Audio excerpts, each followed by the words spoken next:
இப்போ நம்ம இன்றைக்கி இந்த ஆப்பில் வந்து என்ன பார்க்க போகிறோம்னா கெட் கார்டு GEDKARD இதாக இருக்குது பாருங்கள். உங்களுக்கு தெரியும்னு நினைக்கிறேன். இதாக இருக்குது பாருங்கள், GEDKARD. இந்த ஆப்பில் என்னென்னா நீங்கள் வந்து நம்ம கேள்விப்பட்டிருப்போம் OLXன்னு. OLXில் எப்படி எந்த பொருள்னாலும் நம்ம இந்த இப்படி பை பண்ணிக்கலாம், இல்லைன்னா சேல் பண்ணிக்கலாம் நம்மளுடைய பொருளை.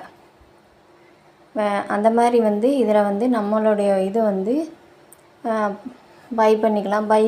பையர்கிட்ட நம்ம OLXில் வந்து எப்படி நம்ம சேட் பண்ணுவோமோ அது மாதிரி இதில் வந்து சேட் பண்ணிக்கலாம். அவங்கக்கிட்ட அவங்க ஃபோன் நம்பரோ இல்லை வாட்ஸ்அப் நம்பர் எதுனாலும் இப்போ வந்து நம்ம வந்து நம்மளோட ப்ராடக்ட் கொடுக்கணும்னா இந்த ப்ளஸ் சிம்பிள் கொடுத்துக்கோங்க. இந்த ப்ளஸ் சிம்பிள் டச் பண்ணி நம்ம எந்த கேட்டகரியில் நம்மளுடைய இதை வந்து போஸ்ட் பண்ண போகிறோம் அப்படின்ட்டு சேல் பண்ண போகிறோம் அப்படிங்கிறத நம்ம போட்டுட்டு அதுக்கடுத்து நம்மளுடைய மை அட்வர்டைஸ்மெண்ட் இருக்குது, அங்கே வந்து நம்மளுடைய அட்வர்டைஸ்மெண்ட் வந்து நிற்கும்.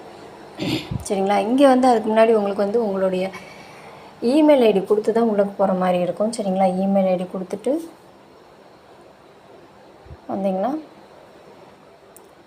இருக்கும். சரிங்களா? இது வந்து உங்களுக்கு வேண்டாம் அப்படின்னா இந்த ஆப்பில் வந்து நீங்கள் டெலீட் கொடுத்துக்கோங்க. டெலீட் அக்கௌண்ட்டுன்னு இருக்கும்.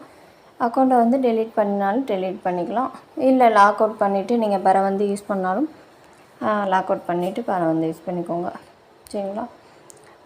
இது வந்து பார்த்திங்கன்னா உங்களுடைய ட்ரான்சாக்ஷன் ஹிஸ்ட்ரி ஏதாவது வாங்கியிருக்கீங்க வைக்கிருக்கீங்க உங்களுடைய இது வந்து பண்ணிக்கலாம். இவங்களுடைய என்ன தீம்லாம் போட்டிருப்பாங்க, இதை பார்த்துக்கலாம்.